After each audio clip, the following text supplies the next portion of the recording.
દિવાળીના તહેવારોની રજાઓ રાજકોટ મહાનગરપાલિકા સંચાલિત પ્રદ્યુમન પાર્ક ઝૂ માટે અત્યંત સફળ સાબિત થઈ છે. રજાઓના કારણે રાજકોટ સહિત સમગ્ર સૌરાષ્ટ્ર અને ગુજરાતભરના પ્રવાસીઓનો અહીં જોરદાર ઘસારો જોવા મળ્યો છે. ગુજરાતનું એકમાત્ર સૌથી વિશાળ ક્ષેત્રફળમાં પથરાયેલું આ પ્રદ્યુમન પાર્ક ઝૂ દિવાળીની રજાઓ દરમિયાન મનોરંજનનું ઉત્તમ કેન્દ્ર બન્યું છે. પ્રાપ્ત માહિતી અનુસાર બેસતા વર્ષથી આજ સુધીમાં 60,000થી પણ વધુ પ્રવાસીઓ આ પ્રાણી સંગ્રહાલયની મુલાકાત લીધી છે. અહીં 65 પ્રજાતિઓના 592 પ્રાણીઓ અને પક્ષીઓ છે, જેમાં સહેલાણીઓ ખાસ કરીને એશિયાટિક લાયન, સફેદ વાઘ, વરુ અને વિવિધ સાપની પ્રજાતિઓ નિહાળીને ખૂબ આનંદ માણી રહ્યા છે. પ્રવાસીઓના આ રેકોર્ડ બ્રેક ઘસારાને કારણે પ્રદ્યુમન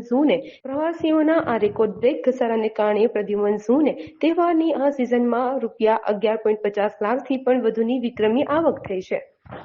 રાજકોટ મહાનગરપાલિકા સંચાલિત આ પ્રદ્યુમન પાર્ક ઝૂનો સેન્ટ્રલ ઝૂ ઓથોરિટી ઓફ ઇન્ડિયાના જે તે સમયના ગાઈડલાઇન અને માર્ગદર્શન મુજબ આધુનિક ઢબે વિકાસ કરવામાં આવી રહેલો છે. દર વર્ષે આપણે વન્યપ્રાણી વિનિમય હેઠળ જુદા જુદા ઝૂ ખાતેથી વન્ય પ્રાણીઓ મેળવી અને ઝૂમાં અલગ અલગ નવા પ્રાણીઓના પાંજરાઓ બનાવી અને પ્રાણીઓને પ્રદર્શિત કરવામાં આવતા હોય છે. અત્યારે રાજકોટ ઝૂ ખાતે જુદી જુદી 65 પ્રજાતિઓના 590થી પણ વધારે પ્રાણી પક્ષીઓ મુલાકાતીઓ માટે પ્રદર્શિત કરવામાં આવેલા છે. જેમાં ખાસ કરીને મુલાકાતીઓનું આકર્ષણની હું વાત કરું તો ખાસ એશિયાટિક લાયન અને સફેદ વાઘ મુલાકાતીઓ માટે ખાસ આકર્ષણનું કેન્દ્ર રહેલા છે. એમાં અત્યારે સફેદ વાઘના જે બાળ જે છે, નાના સફેદ વાઘ બાળ જે છે, એને ખેલતા કૂદતા જોઈ અને વન્ય પ્રાણીઓનું ખૂબ જ જોઈને આહલાદક અને ગેધરિંગ પોઈન્ટ બની ગયેલો છે. મુલાકાતીઓમાં હું સંખ્યાની વાત કરું તો છેલ્લા દિવાળીનો તહેવાર છે એટલે છેલ્લા 4 દિવસની અંદર જ 53,000થી પણ વધારે મુલાકાતીઓ જૂની મુલાકાત લઈ ચૂક્યા છે અને આ દિવાળીનો તહેવાર પૂર્ણ થતાં 60,000થી પણ વધારે મુલાકાતીઓ ઝૂ ખાતે પધારશે અને રાજકોટ મહાનગરપાલિકાને છેલ્લા 4 દિવસની અંદર જ 11.5 લાખની આવક થઈ ચૂકી છે. મુલાકાતી સુવિધાની વાત કરું તો આવા જન્માષ્ટમીનો તહેવાર હોય કે દિવાળીનો તહેવાર હોય, મુલાકાતીઓને કોઈ પણ પ્રકારની અગવડતા ન પડે અને લાંબી કતારોમાં ઊભું ન રહેવું પડે અને ટિકિટ આરામથી મળી શકે તે માટે અમે વધારાના ટિકિટ કાઉન્ટર પણ ખોલી નાખવામાં આવેલા છે. અત્યારે આપ જોશો તો સતત 4થી પણ વધારે ટિકિટ બારી ખોલવામાં આવતી હોય છે. વધારે ભીડ થાય તો 4ની જગ્યાએ 5, 6, 7 સુધી અમે ટિકિટ બારી ખોલતા હોય છે. એટલે ટિકિટ બારી ખાતે મુલાકાતીઓ લાઇનમાં ન ઊભું રહેવું પડે તે માટે ખાસ વ્યવસ્થા કરવામાં આવેલા છે. મુલાકાતીઓની સુરક્ષા માટે કોઈપણ જાતનું સિક્યુરિટી પોઈન્ટ ઓફ વ્યૂથી જળવાઈ રહે તે માટે વધારાના એક્સમેન અને સુરક્ષા ગાર્ડને પણ આ તહેવારો દરમિયાન વધારે પોઈન્ટ ઊભા કરી દેવામાં આવતા હોય છે. મુલાકાતીઓના વાહનને પાર્કિંગ માટે વિશાળ પાર્કિંગની વ્યવસ્થા કરવામાં આવેલી છે અને પાર્કિંગ સ્થળ ઉપર જ પણ જુદા જુદા સિક્યુરિટી ગાર્ડ રાખવામાં આવેલા હોય છે, જેથી કરીને મુલાકાતીઓ વ્યવસ્થિત પાર્ક કરતા હોય છે અને કોઈ વાહનોને અડચણરૂપ ન થતું હોય છે. પાર્કની અંદર જ હું વાત કરું તો મુલાકાતીઓ માટે અટાણે આપ જુઓ તો બેટરી કારની પણ એક વ્યવસ્થા કરવામાં આવેલી છે. મુલાકાતીઓ જે છે, સિનિયર સિટીઝન હોય કે મોટી ઉંમરના જે હોય છે, એને કોઈ ચાલવામાં મુશ્કેલી ન પડે એ માટે બેટરી કારની પણ વ્યવસ્થા કરવામાં આવેલી છે. સમયાંતરે બેસવા માટે બેન્ચીસની વ્યવસ્થા કરવામાં આવેલી છે, ગાર્ડનની વ્યવસ્થા કરવામાં આવેલી છે.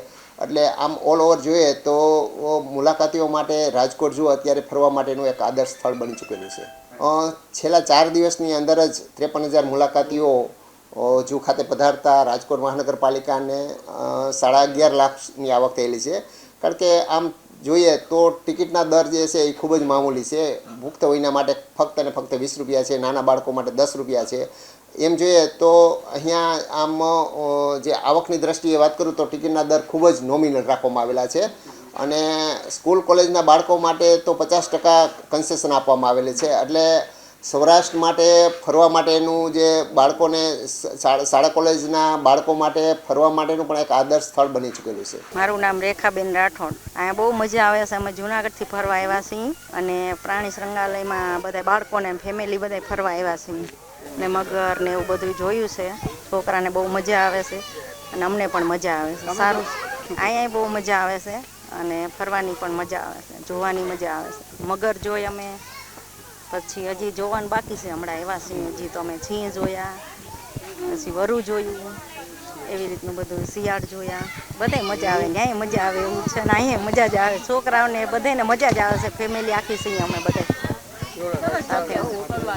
અને ફરવા લાયક છે, સ્થળ સારું છે અને મજા આવે એવું છે. મારું નામ નીતાબેન કોદાવલા છે. અમે સુરતથી 52 બહેનો અહીંયા કબીર સાહેબની સપ્તાહ બેસે છે તો સેવા માટે આવેલા છીએ. અને આજનો દિવસ ફ્રી હતો તો અમને કોઈએ સજેશન કર્યું કે ભાઈ અહીંયા જૂ સંગ્રહાલય છે જે રાજકોટમાં બહુ જોવાલાયક છે એમ. અહીંયા અમે પ્રાણીઓમાં સિંહ જોયા, વાઘ જોયા, વાંદરાઓ જોયા અને ઘણા મગર હતી, બહુ બધા પ્રાણીઓ હતા કે જે જોઈ અને અમને તો અતિશય આનંદ થયો. એમ થયું કે ખરેખર તમે રાજકોટની અંદર આવો તો આ જગ્યા એકદમ જોવાલાયક છે. જય માતાજી. પરમાર મનીષાબેન પ્રજાપતિ છે. અમે રાજકોટથી ન જઈવાહી પ્રદ્યુમન પાર્કમાં બધું જોવા પ્રાણી સંગ્રહાલય. વાઘ જોયો, સિંહ જોયો, મંકી જોયો, બધું જોયું, ઘણા બધા પ્રાણી જોયો. ફેમિલીમાં આવ્યા છે અમે, બહુ આનંદ આવે. પહેલી વાર આવ્યા કે ના, અમે આવી જ છીએ. અને અહીંયા અવારનવાર આવવાનું મન થાય, શું કહેશો બેન? હા, બહુ જ મજા આવે, આનંદ આવે. બધું ઘણું બધું છે, છોકરાઓને મજા આવે, આનંદ આવે એવું. 10 બાળકો લઈને આવ્યા છીએ અમે.